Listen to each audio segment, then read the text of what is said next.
গত বছর হলিউডের সবচেয়ে রোমান্টিক তারকা জুটি অ্যাঞ্জেলিনা জলি ও ব্র্যাড পিটের বৈবাহিক সম্পর্কের ইতি ঘটে। এরপর বলতে গেলে কিছুই জানাতে চাননি অ্যাঞ্জেলিনা জলি। ব্র্যাঞ্জেলিনার বিচ্ছেদ নিয়ে টু শব্দটি প্রকাশ করেননি তিনি। তবে এই প্রথমবারের মতো মুখ খুলেছেন 41 বছর বয়সের লাস্যময়ী নায়িকা। টাইমস অব ইন্ডিয়ায় প্রকাশিত সাক্ষাৎকারে অ্যাঞ্জেলিনা বলেন, আমি এ বিষয়ে খুব বেশি কিছু বলতে চাই না, শুধু এতটুকুই বলতে চাই, সময়টা খুবই কঠিন ছিল। অনেক মানুষই এই পরিস্থিতির শিকার হয়েছেন।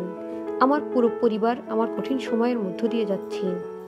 অ্যাঞ্জেলিনা আরও বলেন, তার সংসারের 6 সন্তান এখনও একটি পরিবার এবং সন্তানরা তার কাছে অনেক বেশি গুরুত্বপূর্ণ।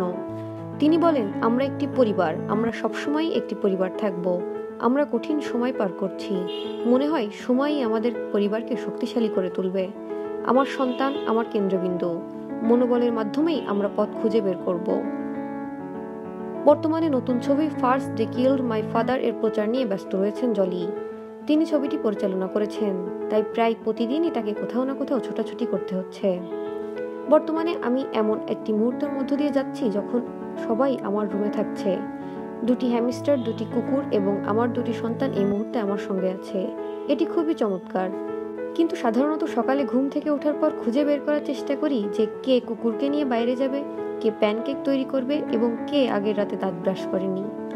বিচ্ছেদের পর জনসম্মুখে আসতে জলির মতো ব্র্যাড পিট অবশ্য বেশি সময় নেননি। তিনি বিচ্ছেদের 2 মাস পরই জনসম্মুখে আসেন মুনলাইট ছবিটির কারণে। অস্কারে মনোনয়ন পাওয়া ছবিটির সহ-প্রযোজক ছিলেন ব্র্যাড পিট। ধন্যবাদ আমাদের সাথে থাকার জন্য এবং পরবর্তী ভিডিও দেখতে অবশ্যই সাবস্ক্রাইব করতে ভুলবেন না।